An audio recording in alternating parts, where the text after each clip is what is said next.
In this video, I want to show you how you can use Ansible to run a virtual machine on a remote server. And since that virtual machine will not have an IP address on our network, we will have to find a way to SSH into that virtual machine using our host machine. This is why we will learn about SSH jump servers and SSH tunnels. And since we need an SSH client configuration for that SSH connection, we will also try to get the IP address of the virtual machine automatically, but first we will do it from the terminal. Let's talk about the table of contents first. So if you want to join this tutorial at this episode and you don't know how to start, you can read the Before You Begin section and you can learn about the requirements, how you can download the project, how you can prepare your inventory file to be able to start with this video, and how you can activate the Python virtual environment. If you followed me from the beginning, you can skip this section and let's go to the next section, preparing the new inventory. This is my old inventory file and I will change it soon. On the left side, you can see how many files are changed. And the first is my inventory example YAML, but for me, it is the same as my other inventory YAML. For you, it will be different because you will have a different IP address, of course. Now, the second file is the Nix sh, which is a wrapper script for the Nix environment. I will be able to run any command in the Nix environment with this script, but I will talk about this later more. And I also have a new playbook because I want to have a new playbook for all of my tasks, which I will use to start the virtual machine and configure my SSH client. In this video, we will not make a new Ansible role. And the last changed file is the requirements.txt. This is because we will have some new dependencies for our new tasks. And now we can talk about the inventory groups. And in the previous episodes, we had only one inventory group. And this was a special inventory group because all just means that you want to run all of your tasks on all of your servers. And now I want to run a virtual machine on a specific server and not on all of my servers. I could implement it in different ways. For example, I could just create a new variable here called virtual machines. It could be a list, and I could define the list of my virtual machines. I can use a name, my first, for example, and set some parameters like CPUs and memories and so on. This could work, and we could use a loop in our Ansible role to make it work, but now I've chosen a different solution. I will add a new inventory group so we can learn about that too. And let's just call this inventory group Docker VM host machines, and we will need a new section here. Similarly to the previous section, we will have another host here. And now I need to define the list of my servers like this, LXD, but I don't have to define any parameters here. Since I already defined everything here in the other inventory group, I can use a special group called all for my host servers with their parameters, and I can use the other groups to just categorize my servers. Now let's activate the Python environment, and I will also start a new SSH agent.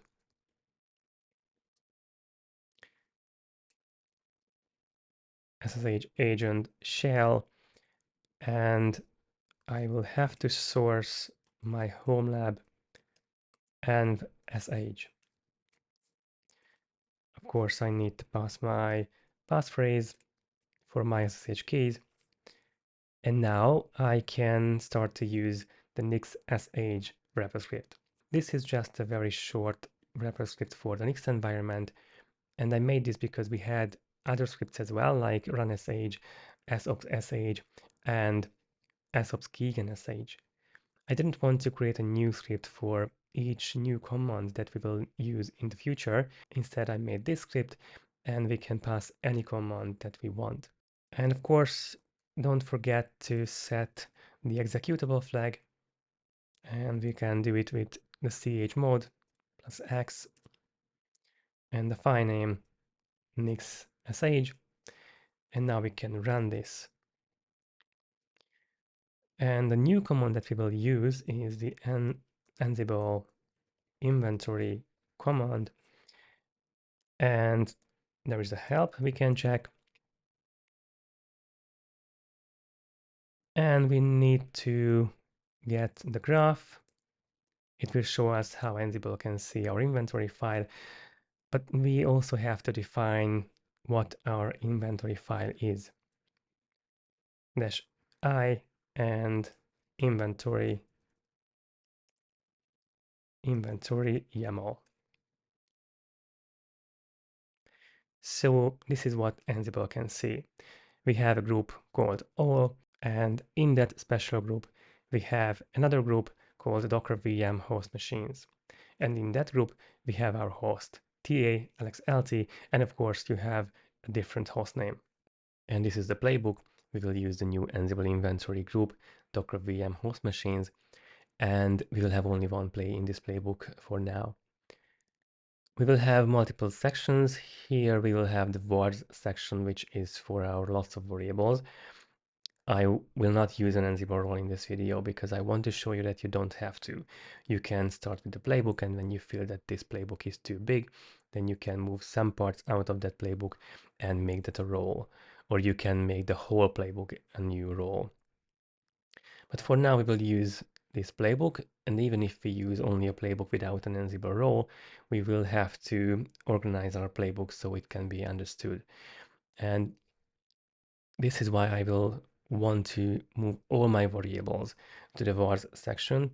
And later, if I want to make it a role, I can move these variables to the vars or the defaults folder of the Ansible role.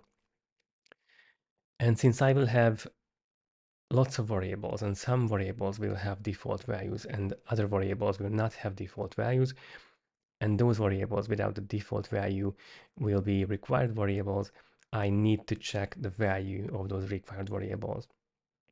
And those tasks will be in the pre-tasks section. This is which will work even if I use Ansible roles and I have a roles section instead of the tasks section. And the tasks section will contain the tasks that will start the virtual machine and configure our local SSH client. We can now talk about the first task, which will start the virtual machine. But this task would be too long, so I don't want to show the whole task immediately, but I want to show some parts of it. So let's just copy the first part into the tasks section. So this will show only the static parameters. Let's talk about them. As you can see, we will use a new module called Community General LXD Container. It doesn't mean that you can run only containers. You can run virtual machines as well. If you set the type parameter, and the value should be virtual machine, of course.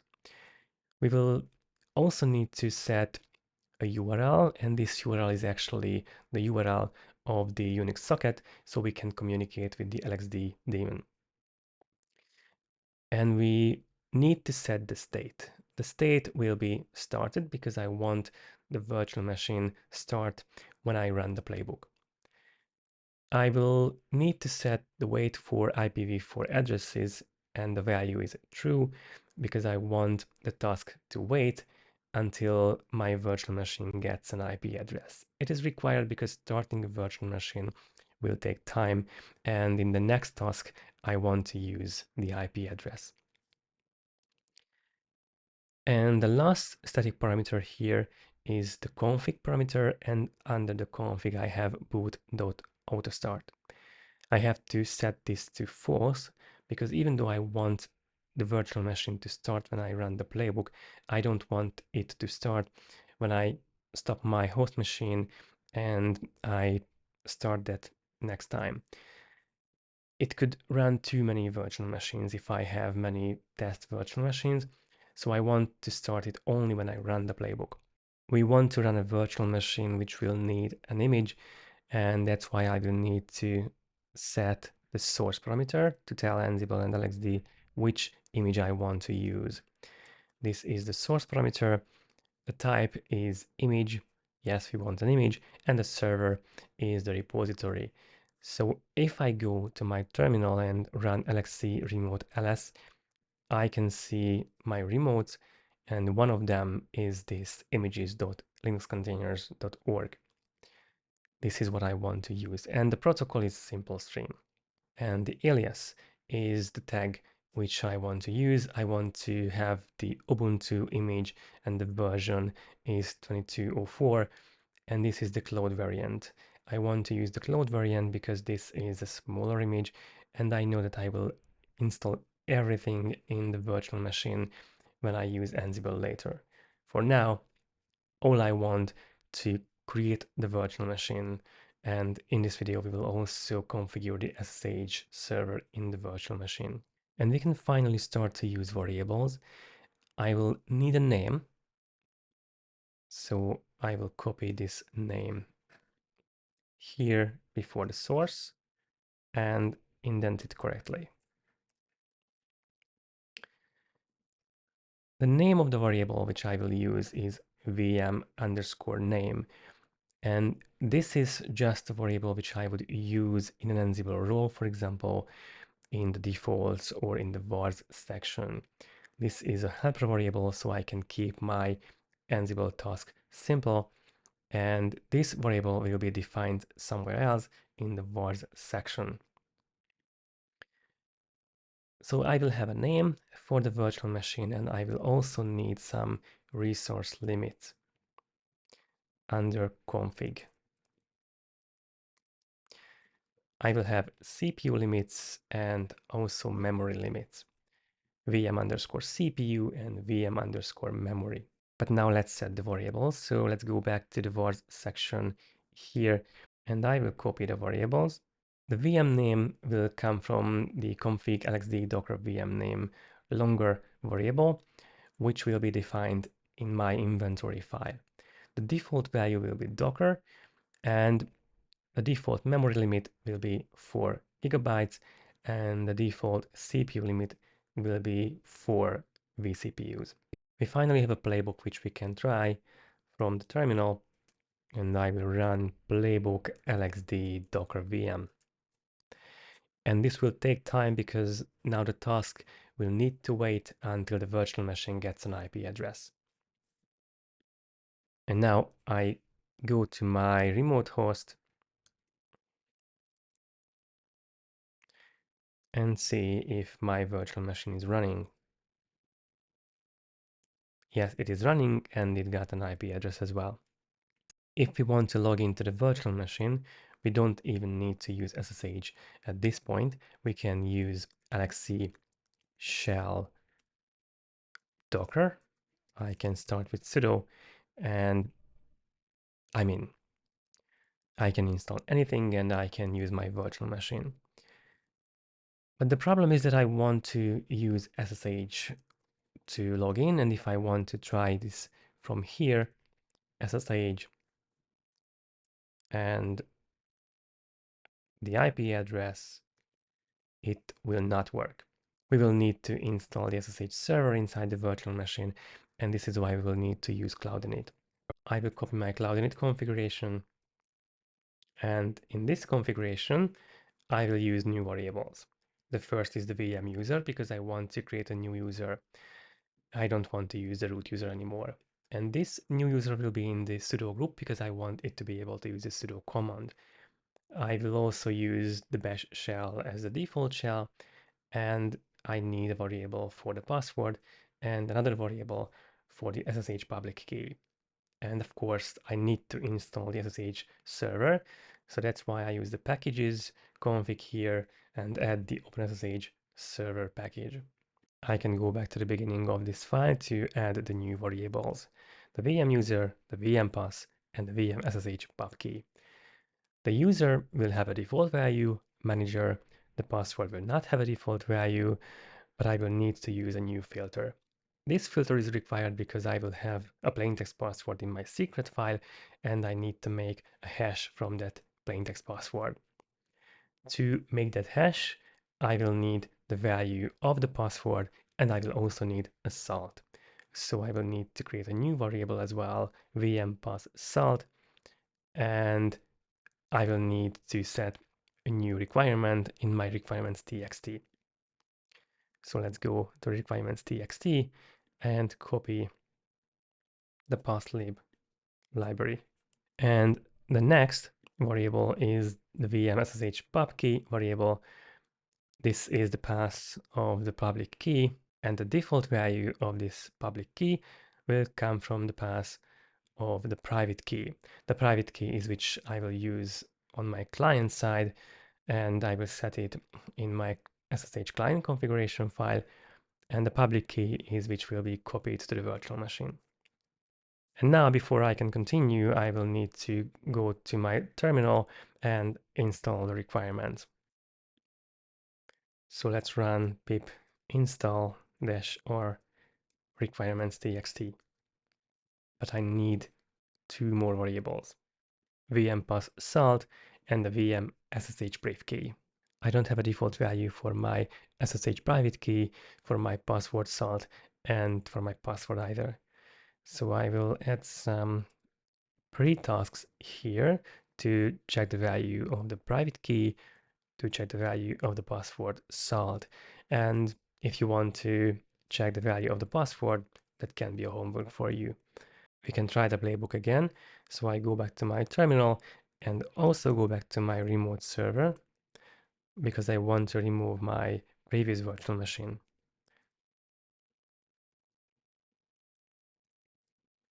Okay, go back to my host, my workstation, and now I can run my playbook.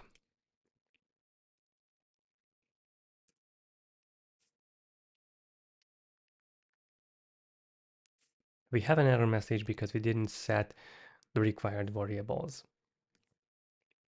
This time I will need to change my inventory file so I can add my required variables.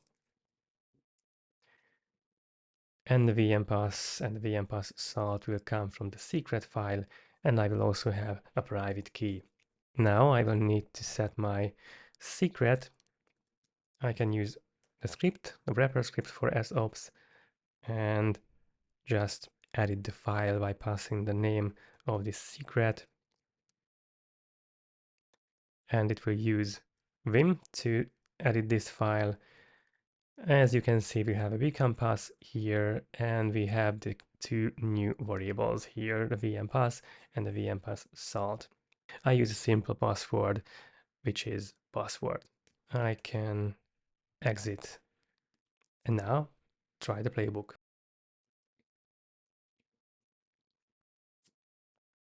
We need to test the virtual machine on the remote server. Sudo LXD list will show us the virtual machine with its IP address, so I can use SSH to log into the virtual machine. The username is manager, and the IP address is what we can see on the screen. Okay, I accept this fingerprint, yes, and the password is password, so let's type password. And I'm in. I can test if I have the public key configured in my SSH authorized keys file. Yes, I have it. So I should be able to use my SSH key to log into this virtual machine, but this SSH key is on my MacBook and not on this remote server. I can get back to my host machine. To configure my SSH client, I will need to get the IP address of the virtual machine. I could run the LXC list command, but the problem is that if I do that, I will get a table and not just an IP address. I need only the IP address, so I will need to use some LXC command to get information in a JSON and YAML format. I can then use the JQ and the YQ commands to parse the output and get only the IP address. So I will paste some commands like this one, and I will explain what we are doing here. First in the terminal, and later we will do this in Ansible. First, I will set the name of this virtual machine and then get some information about that VM. I can use the LXC list command but the LXD list command would get a list of all of my virtual machines running on that host machine, and I need only one. So I will need to use a regular expression to get only that single virtual machine. I will need an output in the JSON format, so I can use the JQ command to get the first item from the list. The next is the IP addresses variable, and this command will get me all of the IP addresses in the virtual machine. It's not enough, but first I will run this command and we can check the value. So let's just check VM info. This is it. And also the VM IP addresses. IP addresses. Yes, we will have only one IP address this time. If you run this later, for example, you install something in the virtual machine, for example, Docker, then you can have more IP addresses here, or maybe you will have more interfaces for your virtual machine later. This time we'll only create one interface. Assuming you have multiple IP addresses in this list, this would be not enough, so I will need to add more commands. The first will get me the network name, which is the name of the bridge on my host machine, so it is not the network which will be seen inside the virtual machine. And the next command will get me an IP range. We can also test this LXC network show command to see what it does. It will get me a YAML. You can see some information about the network, like the IPv4 address. And this is what I will get here using the YQ command. So we knew that we had only one network inside the virtual machine, which means if we use the expanded devices config, we can use the ATH0 to get the name of the network, which is the network bridge on the host. Knowing the network name, we can also get the information about the network, which will show us which is the subnet of that network. It will not show us the network of the virtual machine, but now we know IP addresses from the virtual machine. And among that IP address list, we have the right IP address. Now we have to find out which is the right IP address. And this is why we will need this network information with the network IP and the mask. And if I get the value of the IP range, then I will get this, only the IPv4 address value. But how can we tell if any of the IP addresses in the list of IP addresses is in the subnet which we got from the network show command? We need to use the grep CIDR command. We need to install the package first using apt install grep CIDR, and I already installed it. I can test this command using echo, and because I want to use multiple lines, I will need to pass -e. So the first IP address will be a loopback IP address, and the second will be another IP address, and the last will be the correct IP address.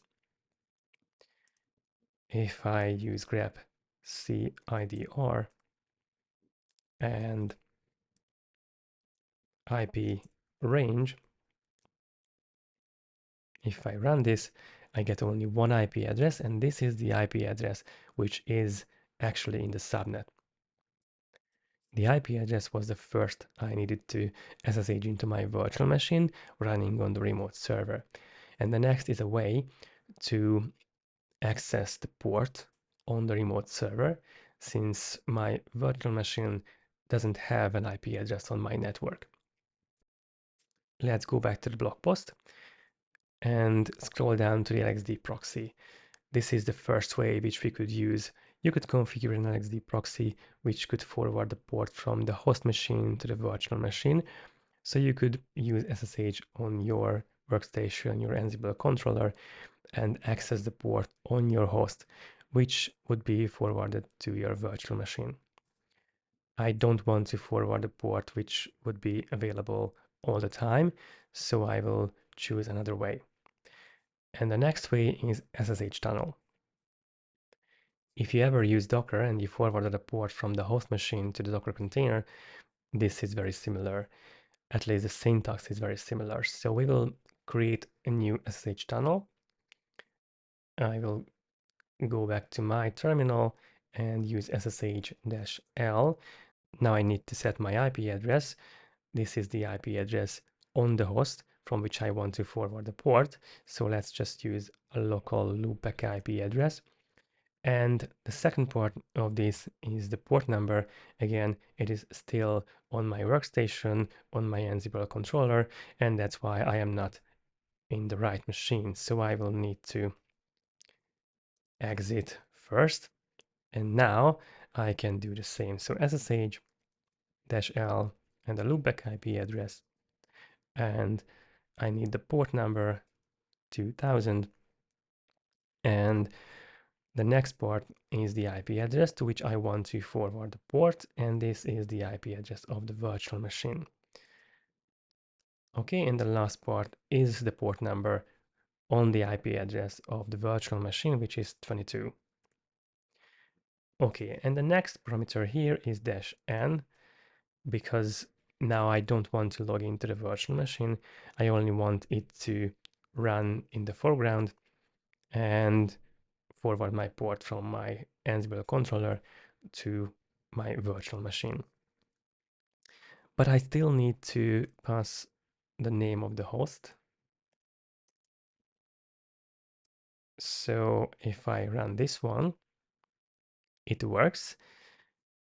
And it works because I use SSH agent, so it will not ask for a passphrase. And since I have an SSH key, it didn't ask for a password either. Okay, now I will need to open a new terminal. And in this terminal, I will need to SSH to the local IP address. And the port is 2000 and the user is manager. Since I ran this command before and at that time I had different virtual machines, the fingerprint is different, so I will need to open the known host file and remove these here and try again. I can accept the fingerprint and type the password. It works. I can even use my SSH key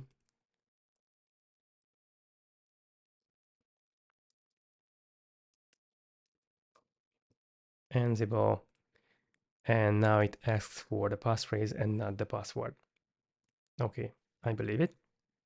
I can stop this tunnel now. And the next solution is a jump server. And first I can try a command. I can try SSH TALXLT, so the host name of my server, and I can run another SSH command on this server, SSH and manager user and the IP address of the virtual machine. If I run this one, it will tell me that it needs a pseudo terminal. So let's give it a pseudo terminal -t. And now I can use my password. And of course, I could use my SSH key as well. Instead of running an SSH command as an argument of another SSH command, I can use this syntax SSH-j and the name of the jump server. This -j means jump server, TALXLT. And now I will need to pass the name of the user and also the IP address. And it works again. As you can see, it didn't ask for any passphrase or password. It is because I use the same SSH key, which I used for the connection to the host machine. So since I used an SSH agent, it worked. If I use the same in a different terminal, I can still do that, SSH-j and DA-LXLT and manager and the IP address. And now it asks for a password. Okay, I don't want to log in. And I can exit here too to go back to my Ansible controller. When I wanted to log into my server, it was enough to use the name of the server. So I want the same for my new virtual machine. I need an SSH client configuration, which we will configure using Ansible. But first, we will do it manually. So I will create a new file, which I already created, so I need to delete it first. But I can also show you the content, which is in the SSH folder, and there I have a config.d, and there the docker LXD TALXLT. So this is how an SSH client configuration looks like. It will have the username and the Ansible SSH key and the proxy jump server as well. And this is what I want to configure automatically. If I change the IP address here, which I will do now, to match the IP address of my current host,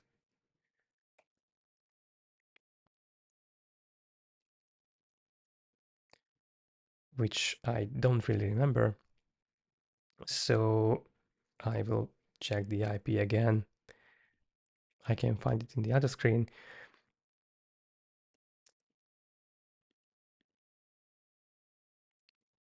Go back and set it here. So if I exit, I can use ssh docker lxd.talxlt, and again, I'm inside the virtual machine. And I almost forgot to show you how I include this configuration file, which is important. So my SSH config looks like this.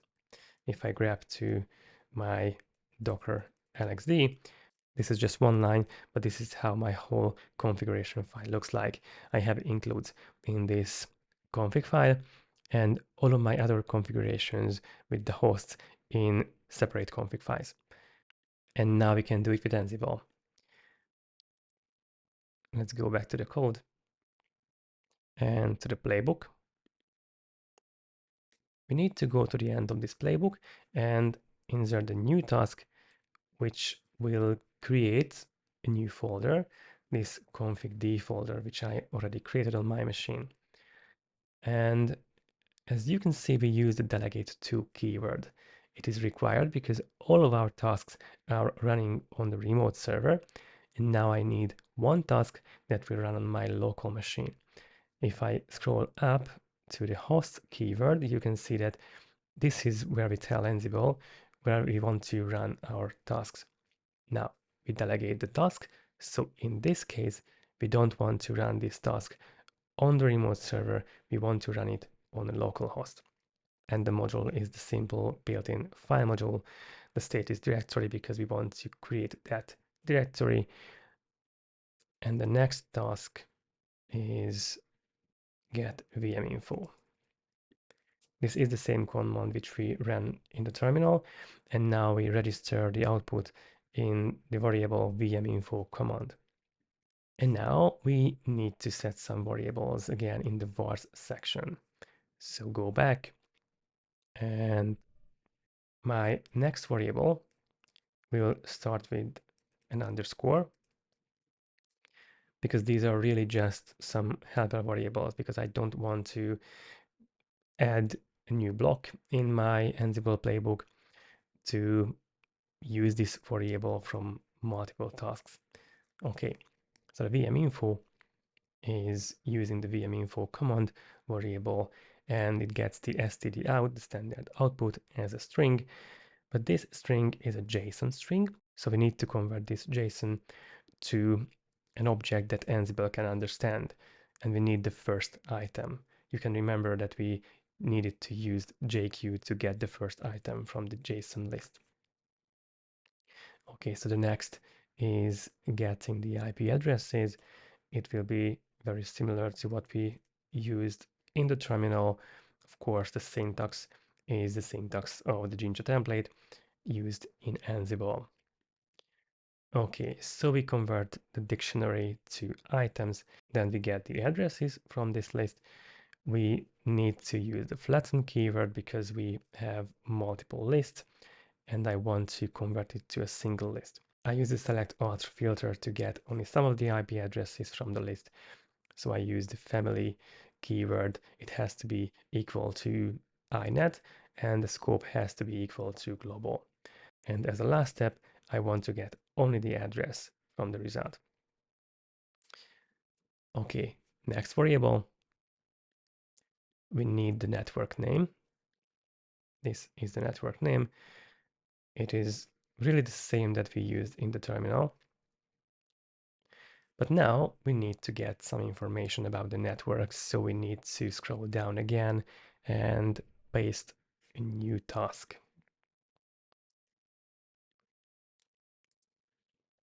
Again, we use the same command which we used before, LXD network show, and we need to pass the network name. We register this output to the network info command variable. And now, again, I need more variables. So go back to the vars section. So after the network variable, we will have the network info variable, which is the converted version of the string. So we convert the std out to an object that Ansible can understand. Next variable is the IP range.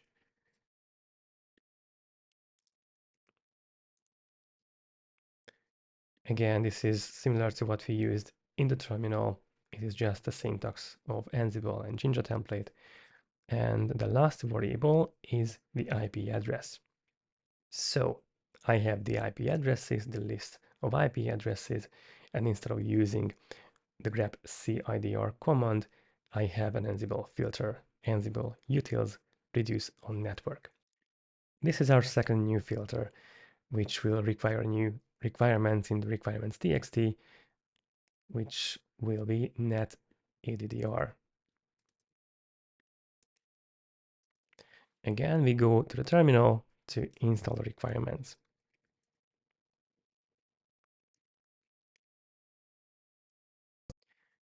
Now it's time to generate the new SSH configuration using the following task. Go back to the tasks, the end of the tasks. And again, I have to delegate this task to localhost because that is where I want to create that configuration file. But now you can also notice that I will have to use a new variable, VM inventory hostname. I will use this as a file name, and I will also use this as a host inside the SSH client config, and later I will use it for other goals as well. The value of the proxy jump comes from the inventory hostname variable, which is, if I go back to my inventory file, which is this hostname. This in the inventory file could be anything. I could use a different value. I wanted to use the same as my actual hostname, but it could be different. So let's go and scroll up to the vars section again to add our last variable. Yes. Okay.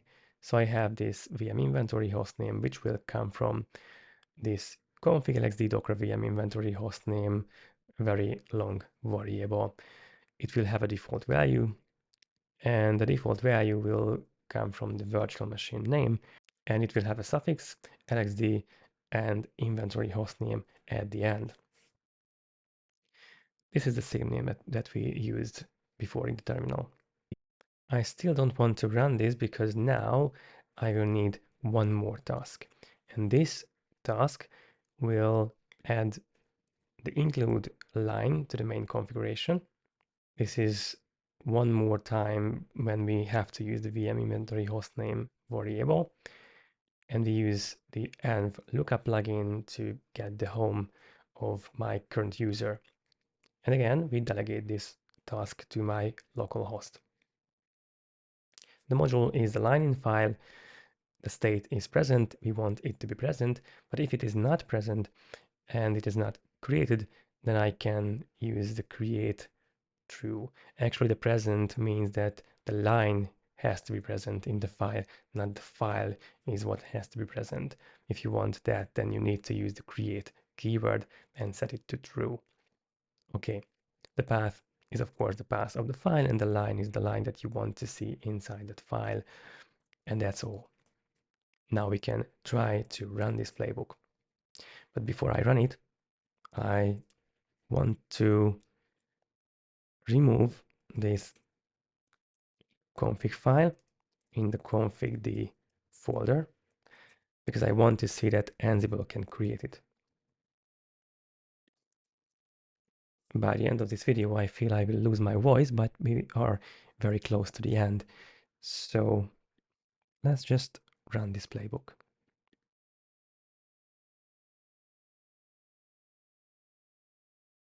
And check the content of the file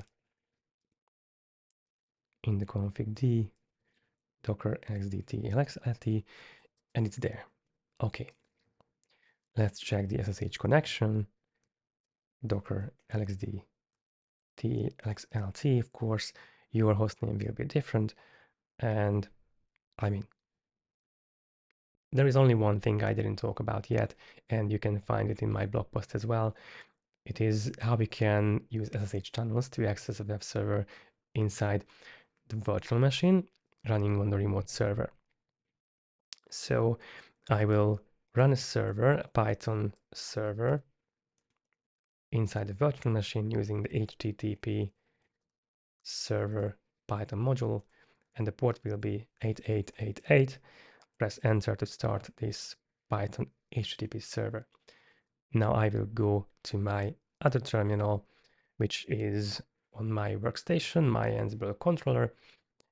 And now I will use this previous SSH connection